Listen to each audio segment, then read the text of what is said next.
안녕하십니까. 3주 만에 뵙습니다. 힘든 시기를 지나고 있는 것 같아요. 그래도 이렇게 대면으로 뵈니까 참 반갑습니다. 열왕기하 6장 보시겠습니다.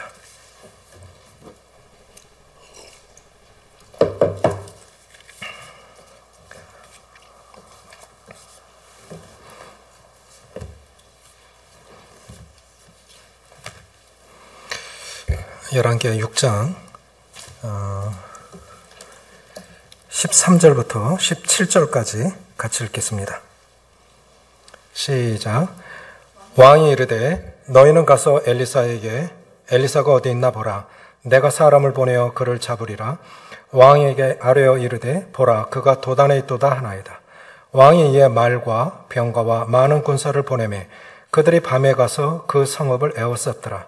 하나님의 사람의 사환이 일찍이 일어나서 나가보니 군사와 말과 병거가 성읍을 에워쌌는지라.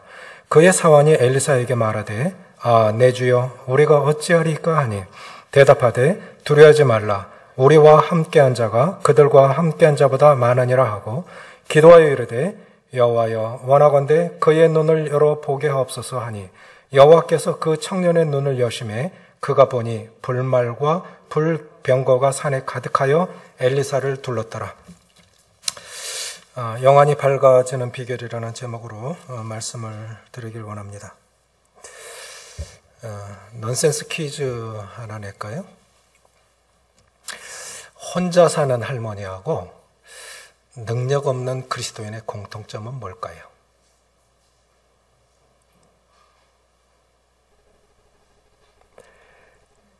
일부 시간에도 답을 못 하더라고요. 넌센스. 오, 박수. 와, 역시 달라.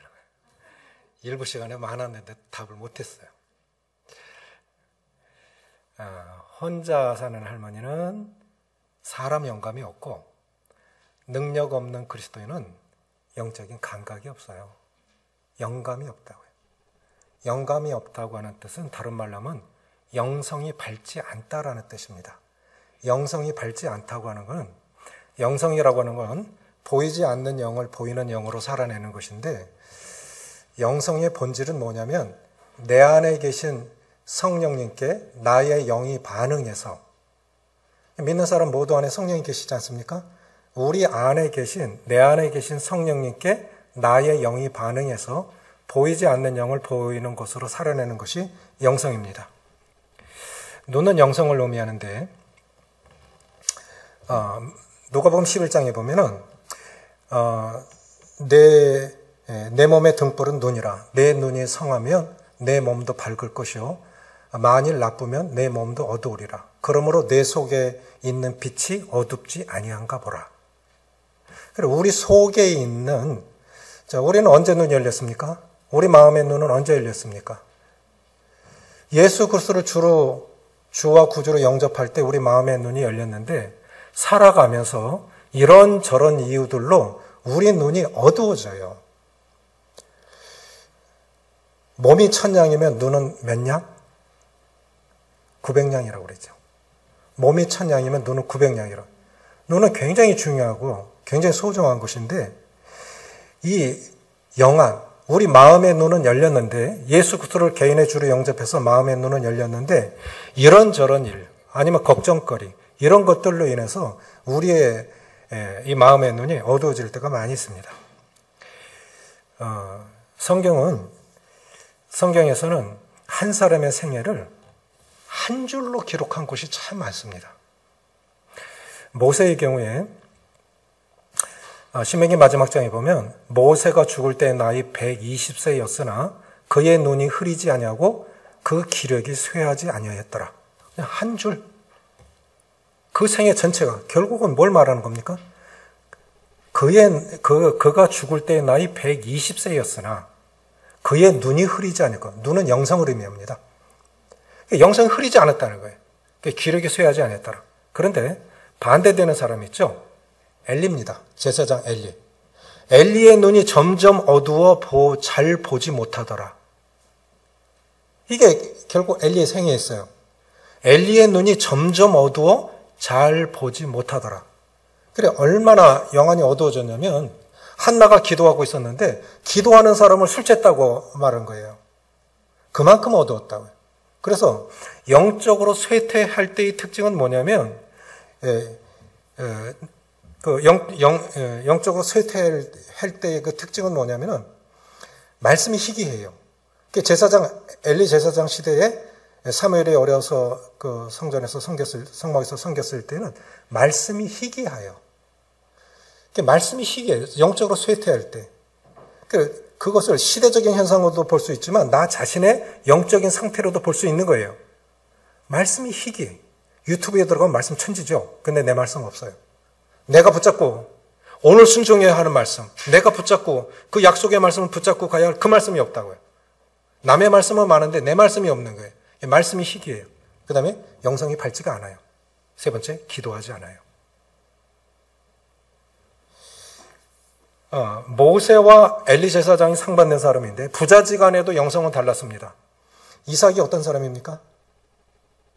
이삭은 아버지 아브라함이 자신을 번제로 드리려 할 때, 잡으려 할 때, 그게 하나님의 뜻이면, 자, 늙은 아버지, 100세에 낳았는데 아버지 늙었죠? 이삭은 청년이에요. 누가 더 힘이 셉니까? 자기 잡으려고 하는 걸 모르겠어요? 그게 하나님의 뜻이라면 죽어줘야지.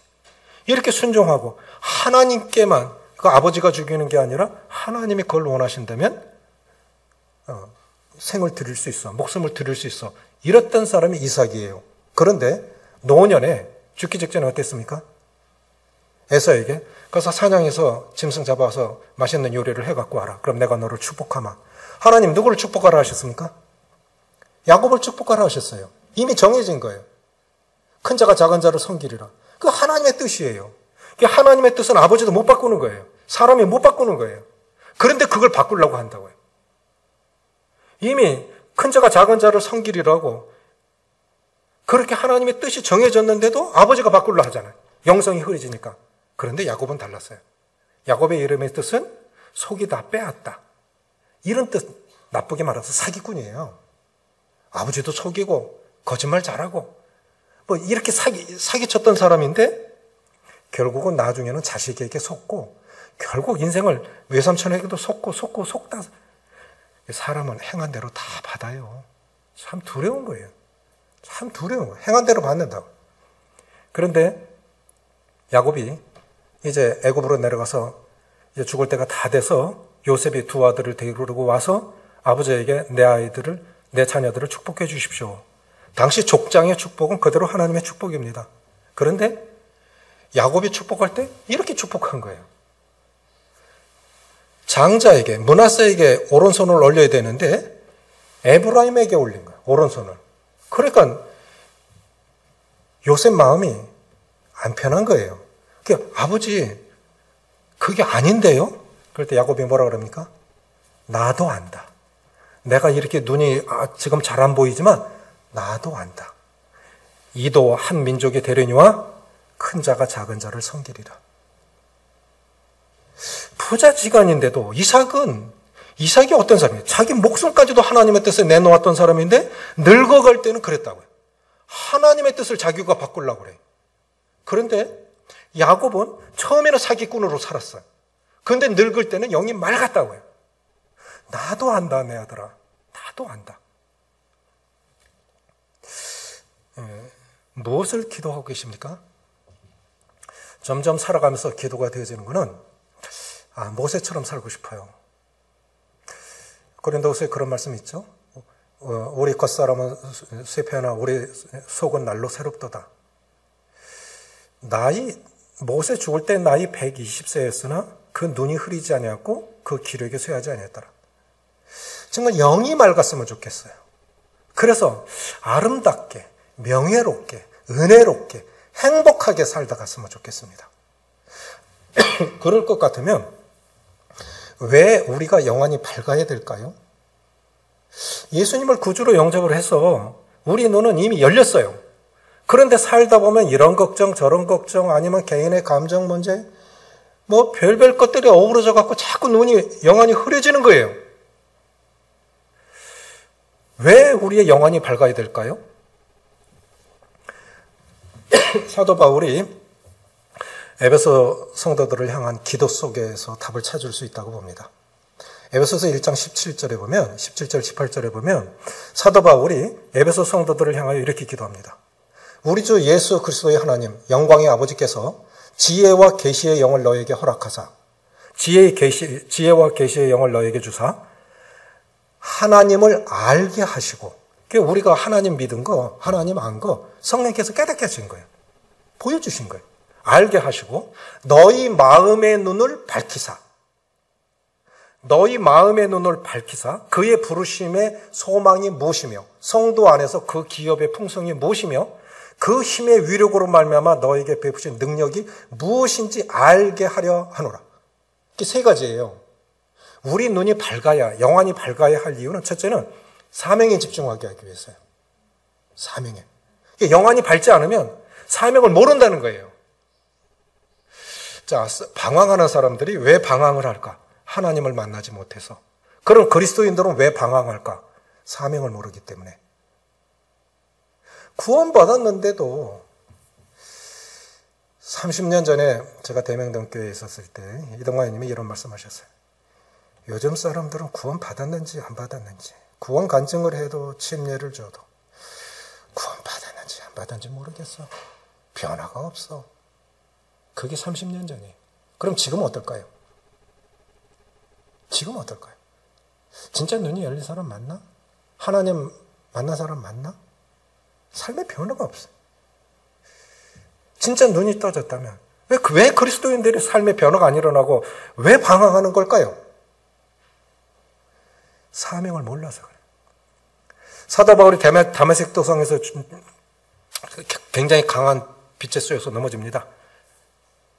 그랬을 때 이제 3일간 금식하고 이제 주님을 만나는데 사울아 사울아 했을 때 주여 누이시니까, 나는 내가 핍박하는 예수라, 주여 누이시니까. 그래서 사람이 예수님을 믿었다고 하는 것은 인생의 주인, 참 주인이 내가 아니라는 걸 깨닫는 거예요. 구원받았다고 하는 거면 인생의 주인이 내가 아니구나. 내 인생의 주인이 내가 아니구나. 주여 누이시니까. 그 다음에 물은 것이 주여 무엇을 하리까? 내 인생의 주인이 내가 아니라면 그 다음에 깨달을 것, 사명을 깨달은 거예요. 주여 무엇을 하리까? 영안이 밝은 사람이라야 사명에 집중할 수 있습니다. 두 번째는 성도 안에서 그 기업의 풍성이 무엇이며, 성도 안에서 기업의 풍성이라고 하는 것은 쉽게 말해서 상속이란 뜻이에요. 상속. 우리 부모 재산 많아. 그러면 안 먹어도 배부르죠. 자, 우리는 하늘의 상속이 있는 사람들이, 하늘의 상속. 우리는 정말 행복하게, 그리스도인들은 행복하게 살아야 돼요. 행복하게 살아야 돼요. 강연을 들어보면 참 배울 게 많아요. 우리가 얼굴이라고 하죠. 얼굴. 그런데 얼굴이라고 하는 그 뜻이 얼이 뭡니까? 정신, 혼. 이걸 가리켜 얼이라고 하죠. 얼이 담긴 꼴이 얼굴이라고요. 닮은 꼴 그러잖아요. 정신과 혼이 담긴 꼴이, 이게 얼굴이라고요. 이 얼굴 속에 다 담겨 있는 거예요. 한나가 기도하고 나서 다시는 수심이 없더라. 얼굴에 다 담겨 있는 거예요. 다 나오는 거예요. 그런데 그리스도인들이 세상 걱정 거심 다 짊어지고, 물론 그럴 때도 있어요. 사람이니까. 그런데 그리스도인들이 안 행복한 것 같아. 그리스도인들 행복하지 않은 모습을 보면서 누가 그 사람의 하나님을 믿으려 하겠습니까? 그리스도인은 행복하게 살아야 돼요. 그래서 우리 영혼이 밝아야 된다고요. 우리가 어떤 사람이에요? 우리는 천국을 상속할 사람들이 아닙니까? 세 번째는 능력입니다. 우리가 기도할 수 있다고 하는 건 가장 큰 재산을 갖고 있는 사람들 아닙니까? 자, 그러면 우리는 이 영안이 밝아지는 비결은 뭘까? 첫째는 기도하는 것입니다. 자, 보십시오. 아람 군대가 선지자 하나 잡으러 군대가 출정을 한 겁니다. 아람이라고 하는 건 오늘날 시리아입니다. 시리아 군대가 선지자 하나 잡으려고 쳐들어왔어요. 엘리사 선지자 사환이 아침 일찍 나가보니까 아이고 적군이 성을 포위하고 있는 거예요. 어쩌지요? 그랬을 때 선지자 엘사가 기도했습니다. 그랬을 때 사환의 눈이 열렸어요. 사환의 눈이 열리니까 보세요. 16, 17절 같이 읽습니다. 시작. 대답하되 두려워하지 말라. 우리와 함께한 자가 그들과 함께한 자보다 많으니라 하고. 이건 희망이지요. 눈이 열리지 않았을 때는 절망을 봤어요. 근데 이제 눈이 열리면은 희망을 묻는 17절 시작. 기도하여 이르되 여호와여 원하건대 그의 눈을 열어서 보게 없소서 하니 여호와께서 그 청년의 눈을 여심해 그가 보니 불말과 불병거가 산에 가득하여 엘리사를 둘렀더라. 눈이 열리니까 하나님의 강력한 보호하심이 보인 거예요. 하나님의 강력한 보호하심이 보인 거예요. 눈이 안 열리면 답답해요. 이제 어느 날 은영이하고 쌍둥이가 다 확진이 됐어요. 한밤인데 아인이가 먹은 거 다 토하고 해열제를 먹였는데도 열이 39도 쭉쭉쭉쭉 계속 올라가요. 39도에서 39도 3, 39도 2, 39도 3 막 올라가요. 결국은 119를 불렀어요. 그것도 하도 사람들이 많이 걸리니까 금방 안 와요. 5분 안에 와야 되는데 10분도 넘은 것 같아. 본부에서요. 한 대가 왔어요. 어디 병원 좀 보내주세요. 받아주는 데가 없어요. 한밤에 아이가 갈 데가 없어요. 병원에 갈 데가 없어요. 받아주는 데가 한 군데도 없는 거예요. 딱 한 군데 받아준대요. 그것이 성서 동산병원. 그래서 갔어요. 가보니까 앰뷸런스가 주차장에 한 6대 대기하고 있는데 1시간, 2시간이 돼도 환자가 못 들어가요. 너무 많으니까 앰뷸런스 환자 볼 시간이 없는 거예요. 1시간, 2시간 지나니까 겨우 주차장에 쳐놓은 텐트, 천막 속에 야전 병상처럼 하나 딱 허름한 거 하나만 하도록 거기 누이라는 거예요. 그리고 의사 와보지도 않아. 그리고 한참 만에 이제 의사 와가지고 해열제 주사를 놓으니까 열이 좀 떨어지더라고. 그러고 끝이야. 그리고 또 피 뽑는데. 야, 여기서 병을 키우고 가겠다. 열에 조금 이제 내렸으니까 차라리 집으로 가자. 애가 자야 되는데, 자야 나을 것 같은데, 거기서 잘 수가 없잖아. 그래, 이제 집으로 데려오니까, 그래도 이제 애가 자더라고요. 자, 이 영안이 흐려지는 거는 답답한 현실. 내 삶을 둘러싸고 있는 벌써 코로나 3년째 들어갑니다. 코로나 터지고 봄을 3번째 맞고 있어요. 이 답답한 현실 속에서 문 닫은 소상공인들, 직장 잘린 사람들, 대기업 다니고 공무원 아닌 사람들 참 많아요. 우리 성도들 몰라서 그렇지 오늘 재정 보고 했지만 이건 기적이에요. 코로나 시대에 재정이 늘고 있다고 하는 거는 어제 선생님 얘기를 들어보니까 우리나라 일반 교단의 교회가 10,000개가 없어졌대요. 코로나 터지고. 신학교 교수들이 거짓말하겠습니까? 10,000개가 없어졌다. 서울 여의도 순복음교회 1,500억짜리 땅을 내놨다고. 교회가 어려워서. 답답한 거예요. 굉장히 어려운 시대예요.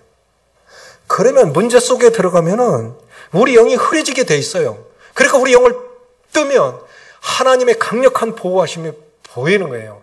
자, 우리가 지금 오늘도 나와서 대면으로 예배를 드리고 말씀을 듣고 교제를 하고 다 하나님께서 이 어려운 가운데서도 우리를 보호하셨기 때문에 우리 가족이 건강하고 오늘도 예배 드렸고 또 우리 교회를 주님이 보호하셔서 이 어려운 때에 교회가 2년 만에 10,000개가 없어지는 상황 속에서 교회가 그래도 매년 침례식을 하고 재정이 늘어나고 저는 구독자들만 제가 복음 전하는 사람 2명이에요.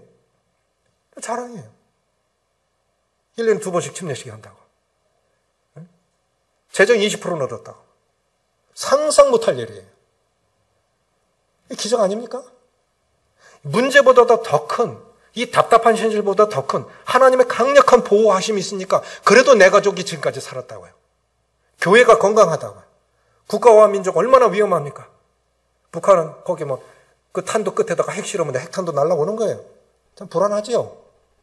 그런데도 하나님 보호하시니까 지금 우리가 이렇게 편하게 살고 있는 거 아닙니까? 그래서 우리 눈이 영원히 밝아지려면 기도하셔야 돼요.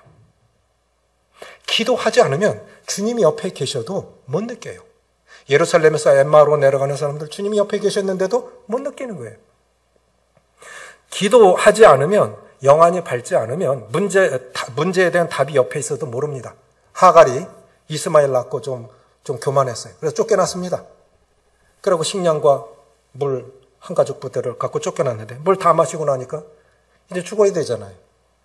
그런데 차마 자식이 옆에서 죽어가는 거 못 보겠어. 그래서 저만큼 관목덤불 밑에 아이 놔놓고 먼 거리에서 그냥 땅을 치면서 우는 거죠. 어쩌다 쫓겨나가지고 자식이 죽는 걸 봐야 되나. 그래서 통곡을 하는데 하나님께서 하갈의 눈을 여시니까 뭐가 보였어요? 샘이 보였잖아요. 그럼 기도했기 때문에 샘이 거기 기적적으로 거기 탁 솟아오른 겁니까? 안 보인 거예요. 기도하기 전에는 그 옆에 샘이 있었던 게 안 보였다고요. 그런데 기도하니까 보인 거예요. 그럼 문제는 뭐냐면 무엇도 문제가 안 돼요. 그리스도인들에게 있어서 하나님의 사람들에게는 어떤 것도 문제가 안 돼요. 문제는 뭐냐면 기도하지 않는 거예요. 기도하면 그 문제 옆에 답이 보여요. 그런데 기도하지 않으면 문제 옆에 답이 있어도 안 보이는 거예요. 기도하니까 눈을 여셔서 하갈의 눈을 여셔서 샘이 보이게 하셨습니다. 빌립보서 4장 6절 7절에 이렇게 말씀하고 계시죠. 아무것도 염려하지 말고 오직 모든 일에 기도와 간구로 너희 구할 것을 감사함으로 아뢰라. 그리하면 모든 지각에 뛰어난 하나님의 평강이 너희 마음과 생각을 지키시리라. 시편 55편 22절에 내 짐을 여호와께 맡기라. 자, 맡긴다는 것과 조금 전에 그 빌립보서 말씀이 일맥상통하는 겁니다. 뭐가 같냐? 기도하면 너희 마음과 생각을 지키라. 평강 가운데 지켜주신다는 거죠. 내 짐을 맡겼다. 기도했다. 그러면 내 짐을 여호와께 맡기라. 비행기를 타면 짐은 항공사 이렇게 맡기면 이제 도착지에 짐이 나옵니다. 그런데 전에 한번 그런 적이 있어요. 중국에 갔는데 중국 물건들이 좀 그래요. 이게 트렁크가 뽀개져 갖고 확 열려버린 거예요. 그럼 어떻게 되겠어요? 그 안에 내용물들 난리 나죠. 그런데 지금들은 그 캐리어 잘 나오잖아요. 안 열린다고요. 그런데 이 짐이 진짜 도착지에 잘 도착할까? 성지순례 갔던 분이 왔는데 자기 짐이 프랑스로 가버렸어요. 한 달 만에 다시 되돌아왔다고. 그건 사람이니까 실수할 수 있지만 그런 걱정하고 비행기 타는 사람 없죠? 맡겼으면 도착하겠지. 편하게 간다고요. 그래, 맡겼다라고 하는 건 무슨 뜻이냐면 모든 결과에 대해서 자유로워졌다 이 뜻입니다. 자, 기도했다면 너희 마음과 생각을 지키신다는 그건 뭐냐면 기도한 결과에 대해서 자유로워졌다. 그건 이제 하나님이 응답하시든 안 하시든 다른 방법으로 하시든 내 소관 아니야. 기도했으면 그 결과에 대해서 자유로워졌다 이 뜻입니다. 그러니까 이제 한나가 기도한 후에 얼굴에 수색이 없더라. 우리는 연기 못해요. 지금 저 마스크들 쓰고 계셔서 지금 다 안 보이는데요. 성도들 유일하게 간간히 신방도 하지만 성도들 유일하게 얼굴 볼 수 있는 날은 주일입니다. 그런데 저는 성도들 얼굴 자세히 봅니다. 안 보는 것 같아도 자세히 봅니다. 그럼 얼굴에 수심이 있는 분들이 있고 걱정 근심이 있는 분들이 있고 그래요. 어리 당긴 꼬리 얼굴이라고요. 숨길 수가 없는 거예요. 그런데 기도하면 아무것도 변한 거 없어요. 그런데 편안해지는 거예요. 그 결과에 대해서 주님께 맡겼기 때문에. 그러니까 영안이 밝아지는 거라고. 두 번째는 뭐냐면 찾지 않습니다. 요한복음 9장에 보면 이런 이야기 나옵니다. 날 때부터 소경된 사람이 있습니다. 그런데 주님이 그 앞을 지나가는데 제자들이 주님께 뭐라 그러냐면, 주님, 이 사람이 소경이 된 게 자기 죄 때문입니까? 아니면 부모 죄 때문입니까? 제자들이 그렇게 말했다 그러면 다른 사람들도 그렇게 말할 수 있겠죠. 그렇죠? 우리가 삶 가운데 운명에 대해서 비관적인 생각이 들 때 대부분은 가정사회예요. 거의 가정사회에서 이 비관적인 생각을 갖습니다. 나는 왜 이런 부모를 만났지? 왜 이런 자녀들이 태어났을까? 내 배우자는 왜 이래? 나는 왜 이런 사람이지? 사람들이 자신의 운명에 대해서 비관적인 생각이 들 때는 거의 가정사에서 와요. 자, 제자들이, 아무 상관도 없는 제자들이 그런 말을 했다면 자기 자신은 얼마나 그걸 생각했을까요? 부모는 또 얼마나 마음이 아팠을까요? 그런데 주님 뭐라고 하십니까? 자기 죄 때문도 아니고 부모 죄 때문도 아니고 그 사람에게서 하나님의 영광을 드러내시기 위해서 허락한 거다. 내가 이런 만족스럽지 않아요. 정말 운명을 탓하고 싶은 문제들이 살다 보면 일어난다고요. 지금 안 나타나도 앞으로 어느 때, 부모 때는 안 나타나도 할아버지 할머니 돼서 겪을 수 있는 일도 있고 인생 장담할 게 못 돼요. 그럴 때 우리가 그런 생각들, 내가 왜 이렇지? 내 인생은 왜 이렇게 꼬여? 자녀들이 과년아이쯤엔 자녀 결혼 걱정, 취업 걱정. 자, 구원받아야 할 부모들이 있습니다. 구원받아야 할 자녀들이 있습니다. 가족들이 있고 이웃들이 있고 다 걱정거리죠. 다 걱정거리. 그런데 주님께서 하신 말씀은 그를 통해서 하나님의 영광을 드러내시기 위해서 허락한 거다라고 말씀하시고, 당시에 약이 발달하지 않았던 시대에 그냥 만병통치처럼 쓰이던 게 침이었던 것 같아요. 저도 이제 저 앞에 조그만 밭대기 농사 지으면요, 여름에 우리 다른 데는 다 농약을 치는데 우리만 농약을 안 치니까 모기는 이쪽으로 다 모여요. 그럼 가면요, 모기 밥이 돼요. 근데 이 모기는 들모기도 아니고 산모기예요. 몇 방 했다만 막 땡땡 붑니다. 따갑고. 그럼 제가 하는 건 침 뱉어갖고 이렇게. 그럼 시원해요. 제가 지금도 침을 발라요. 그 시대에 제일 좋은 건 침이었다고요. 그러면 그 시대에 눈 안 좋으면 얼굴에 침을 발라줬대요. 그런데 예수님은 어떻게 하셨냐면 침 바르는 게 아니고 침을 흙에다 뱉어가지고 진흙을 익혀서 눈에다 발라놨어요. 그리고 하신 말씀이 실로암 못에 가서 씻으라 했어요. 그 실로암 못은 히스기야 터널이 있습니다. 히스기야가 땅굴로 파가지고 물을 이끌어온 그 끝에가 나오면 동굴, 히스기야 터널, 물 터널 쭉 해서 나가면 거기가 바로 실로암 못이에요. 실로암에 가서 진흙을 이겨서 눈에 바르고 실로암에 가서 씻고 와라. 자, 생각해 보세요. 가뜩이나 안 보이는 눈에다가 진흙을 쳐 발라놨으니 이거 보라는 소리예요? 뭐예요? 예? 아유, 이거 화낼 일이에요? 순종할 일이에요? 그러지 않아도 보이지 않는데 그 눈에다가 진흙을 쳐 발라놨는데 이걸 그리고 가서 씻으라는 거예요. 보이지도 않는 사람에게. 어떻게 했습니까? 가서 씻고 밝은 눈으로 왔지요. 말씀은요, 이해가 돼서 순종하는 게 아니에요. 우리가 왜 말씀에 순종하지 못하는지 아십니까? 하나님의 말씀은 우리 이해를 초월합니다. 우리 이해를 초월하는, 어떻게 하나님을 우리가 다 이해할 수 있겠어요? 우리 경험을 초월한다고요. 그러니까 내 상식에서, 내 이해에서, 내 이론에서 안 맞으면 순종을 잘 못하는 거예요. 그러니까 기적을 경험하지 못하는 거예요. 축복을 경험하지 못하는 거예요. 진짜 하나님의 축복을 경험하시려면 먼저 순종하십시오. 이해가 되지 않아도 순종하십시오. 그래서 씻고 와서 눈이 떠졌어요. 그러니까 사람들이 저 길거리에 앉아서 구걸하던 사람 아니야? 날 때부터 소경된 사람 아니야? 너무 궁금하니까 어떻게 떠졌는데? 그래서 자기 간증을 해요. 예수를 하는 그이가 진흙을 이렇게 내 눈에 바르고 실로암 못에 가서 씻으라 하기에 이에 내가 가서, 이게 즉각적인 순종입니다.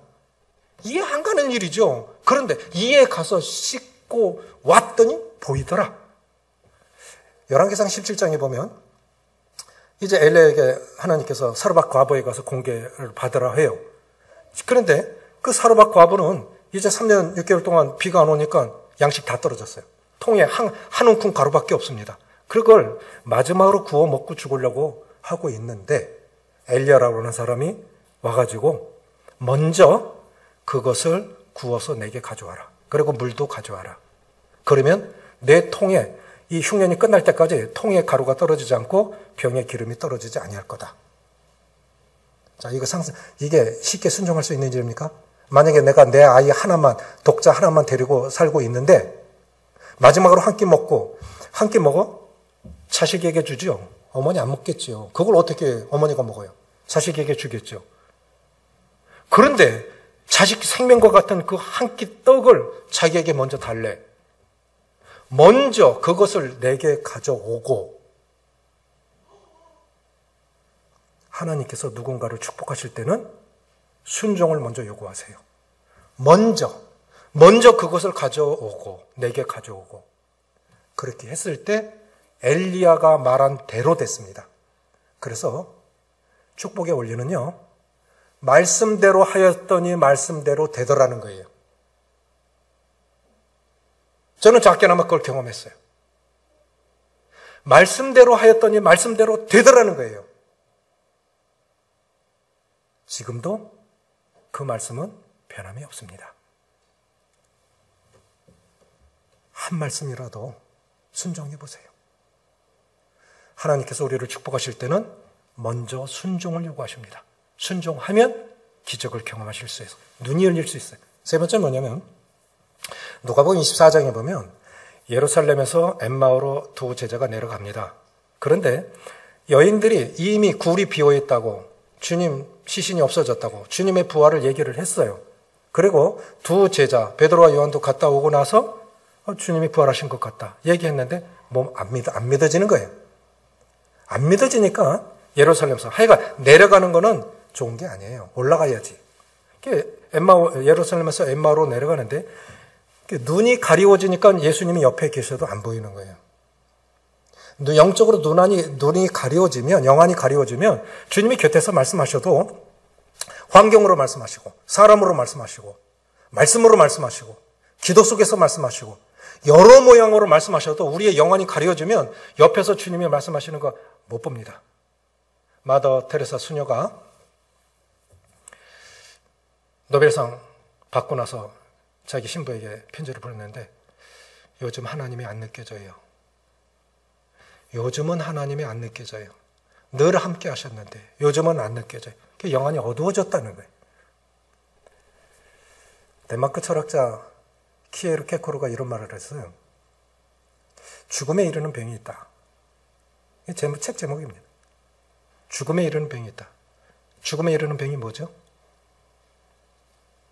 암이 아니라고요.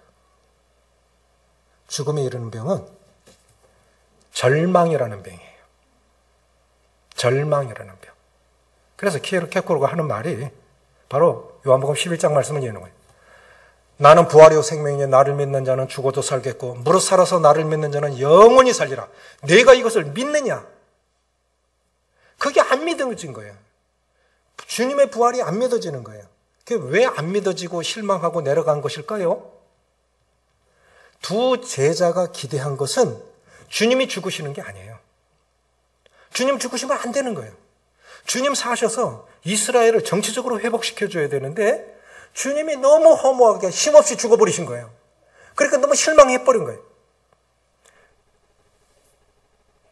두 제자는 뭐를 착각을 했냐면 죽음 없는 구원을 바란 거예요. 고난 없는 영광을 바란 거예요. 그런데 예수님이 예루살렘부터 동행하셔서 엠마오까지 가는 이 거리를 13리 길이가 꽤 멀죠. 계속 얘기를 하셔도 못 깨닫는 거예요. 영안이 닫혀 있으니까. 그래서 저는 생각해 보니까 내가 그 옆에 있었다면 정말 행복했었을 것 같아. 모세로부터 선지자까지, 그러면 모세오경, 그럼 아담이 죄 짓고 나무 뒤에 숨었을 때, 무화과 잎이 없고 무서워서 숨었을 때, 하나님이 가죽 옷을 지어 입혔었을 때, 가죽이 나왔다는 것은 한 짐승이 죽었다는 뜻이다. 대속제물이 없이는 인간의 죄는 용서받지 못해. 이것부터 시작해서 이사야 53장, 도살장으로 끌려가는 양같이. 그래서 내 한 마리 양으로서 대속제물로서 내가 죽은 거다. 다 풀어서 얘기했을 거예요. 모세로부터 선지자까지니까. 그랬을 때 그들이 깨닫을까요? 눈이 안 열리면 모르는 거예요. 그런데 이제 엠마오에 도착했을 때 저녁이니까 먹어야 될 거 아닙니까? 주님이 축사하셨어요. 축사라는 다른 말은 감사하였을 때 눈이 열렸어요. 그러니까 자, 우리의 영안이 열리려면, 영안이 밝아지는 비결은 첫째는 기도하는 거예요. 답답한 현실 속에서 기도하면 답이 보인다고요. 두 번째, 비관적인 운명이 들 때 말씀에 순종하세요. 순종하시면 하나님의 능력이 보여요. 경험할 수 있어요. 세 번째는 뭐냐면, 이런 일상의 상황, 실망이 되어졌을 때, 일상에 살다 보면 실망될 때 참 많지요. 실망이 될 때 감사하십시오. 감사하세요. 예, 코로나 터지고 나서 보니까 얼마나 많아요. 지금은요, 누가 코로나 걸렸냐가 아니라 누가 안 걸렸냐, 알겠느냐를 물어야 할 판인 것 같아요. 그런데 동네, 방네 찾아다니면서 음식 해나려는 분들이 계세요. 그거 뭐 단순한 음식이지만 저는 그걸 그렇게 보지 않았어요. 저는 그 음식으로 먹지 않았어요. 저는 그 주님의 사랑을 받았어요. 일상의 삶 가운데 참 평범한 건데, 이게 주님이 나를 위로하시는, 우리 가족을 위로하시는, 이게 참 쉽지 않은 거예요. 그래서 참 감동받았어요. 그리고 느낀 것이 뭐냐면, 나는 그럼 어떻게 살아야 되지? 를 깨달았어요. 주님이 나를 이렇게 사랑하시고 성도들의 사랑을 받고 있는데 나는 어떻게 살아야지? 그러면서 이 말씀이 주어진 거예요.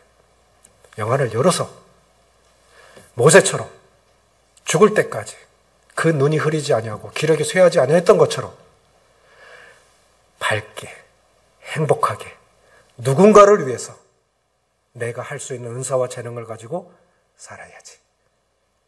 일상의 삶 가운데 감사가 느껴지고 감동이 느껴졌습니다. 중요한 것은 이겁니다. 기적은 항상 있지 않습니다. 기적이 항상 있으면 기적 아니지요. 자, 축사하실 때, 일상의 삶 가운데 식탁에서 감사할 때 눈이 열렸어요. 카터 대통령 제가 존경하는 사람 중에 한 분인데, 이번에 지금 온몸에 암이 다 퍼져서 뇌암까지 올라갔습니다. 그런데